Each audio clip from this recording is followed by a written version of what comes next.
Hello बच्चों, good morning. जैसा मैं कल टेंस में पढ़ाया था प्रेजेंट टेंस। उसमें एक प्रेजेंट इंडेफिनिट बताए थे, उसका रूल नियम सब बता दिए थे हम। और इसमें प्रेजेंट इंडेफिनिट कितने प्रकार का होता है, उसमें कौन कौन सा सेंटेंस होता है, इसके बारे में आज बताएंगे हम। देखो, जैसे में कि प्रेजेंट इंडेफिनिट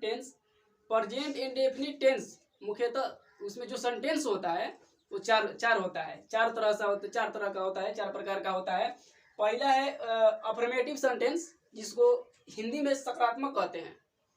अफर्मेटिव जिसमें कि नहीं का प्रयोग नहीं होगा, क्या का भी प्रयोग नहीं हुआ, उसे क्या बोलेंगे? सकारात्मक बोले हैं, सकारात्मक शब्द, उसको इंग्लिश में अफर्मेटिव सेंटेंस बोलते हैं। दूसरा है नेगेटिव सेंटेंस। जिस वाक्य में नहीं शब्द का प्रयोग किया जाता है उसे हम बोलते हैं क्या? नेगेटिव सेंटेंस, यानी हिंदी में नकारात्मक शब्द। ठीक है। अब तीसरा है हमारा इंट्रोगेटिव सेंटेंस, जिसको हिंदी में प्रश्नवाचक बोला जाता है। जिस सेंटेंस में क्या शब्द से स्टार्ट होता है उसे हम प्रश्नवाचक। चौथा है हमारा नेगेटिव और इंट्रोगेटिव। इसका मतलब इसमें दोनों प्रश्नवाचक और नकारात्मक दोनों शब्द का प्रयोग होता है। उसे क्या कहते हैं? इंट्रोगेटिव एज निगेटिव बोलते हैं, चाहे निगेटिव एज इंट्रोगेटिव बोलते हैं। ठीक है। इसको हम जो अफर्मेटिव है, पहला पर ध्यान देंगे। अफर्मेटिव है, इसको कैसे बनाएंगे, अफर्मेटिव सेंटेंस को कैसे बनाएंगे, है ना, रूल के साथ हम बता रहे हैं। देखो, जिस सेंटेंस में नहीं और क्या शब्द का प्रयोग नहीं किया गया है, इसका मतलब कि इसमें कोई भी दोनों में से कोई किसी भी शब्द का प्रयोग नहीं किया गया हो, उसे क्या बोलते हैं? अफर्मेटिव सेंटेंस बोलते हैं। जैसे में रूल हुआ हमारा, देखो, सब्जेक्ट प्लस वर्ब पहला होता है। इसमें फाइव भी लगाया जाता है, तो मतलब कि सब्जेक्ट कर्ता के अनुसार लगाया जाता है। ठीक है।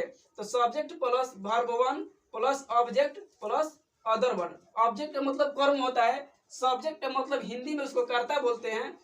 ये होता है मुख्य क्रिया, वर्ब होता है मुख्य क्रिया। इसमें सहायक क्रिया का प्रयोग नहीं करते हैं। ठीक है। जैसे में कि मेरा भाई पढ़ता है, तो ये हमारा हो गया कर्ता। ठीक है। ये हो गया हमारा वर्ब। तो माई ब्रदर ये हो गया कि क्या? रीड्स। My brother reads. ठीक है। दूसरा है कि राम पढ़ता है, तो राम रीड्स। ये देखो, ये जब एक वचन रहेगा, हमको कर्ता एक वचन रहेगा तो यहाँ पर हम एस लगाएंगे। अगर कर्ता हमारा बहुवचन रहेगा तो एस नहीं लगाएंगे। ठीक है। अब दूसरा है नेगेटिव सेंटेंस, नकारात्मक शब्द। जिस सेंटेंस में नहीं शब्दों का प्रयोग किया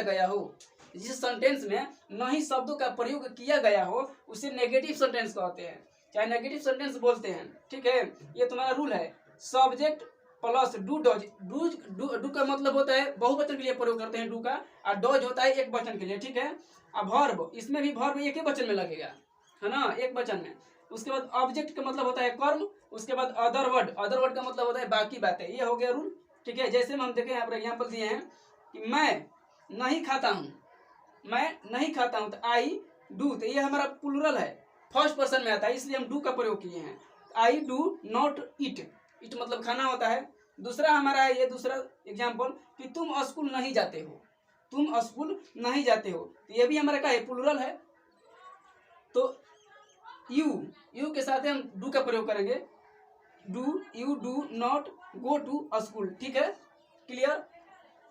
अब देखो, तीसरा है इंट्रोगेटिव सेंटेंस, मतलब प्रश्नवाचक। जिस सेंटेंस में क्या शब्द का प्रयोग किया हो, सिर्फ क्या शब्द का प्रयोग किया गया हो, उसे हम क्या बोलते हैं? इंट्रोगेटिव बोलते हैं। जैसे रूल हो गया हमारा, ये देखो, रूल हो गया डू डोज। पहले इसको बनाएंगे हम, सहायक क्रिया को पहले लिखेंगे इसमें।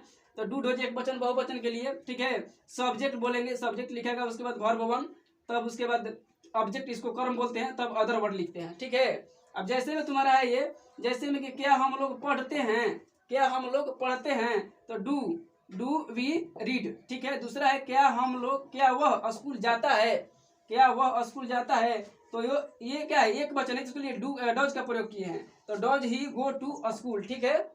अब है तुम्हारा नेगेटिव और इंट्रोगेटिव दोनों है, इसका मतलब इसमें नहीं और क्या दोनों साथ में प्रयोग होगा, है ना। जिस सेंटेंस में दोनों शब्द का प्रयोग करते हैं उसे क्या बोलते हैं, नेगेटिव और इंट्रोगेटिव बोलते हैं। रूल है डू डज एक वचन के लिए, बहुवचन के लिए सब्जेक्ट प्लस ये हो गया तुम्हारा कर्ता हो गया, नॉट का प्रयोग करेंगे। उसके बाद ये वर्ब है, वर्ब वन रहेगा, ऑब्जेक्ट, ठीक है। उसके बाद उसके बाद मतलब बाकी बातें अदर वर्ड लिख देंगे, ठीक है। तो ये जैसे में क्या वह नहीं पढ़ता है, तो डॉज वह एक वचन है, तो डॉज ही नॉट रीड, ठीक है।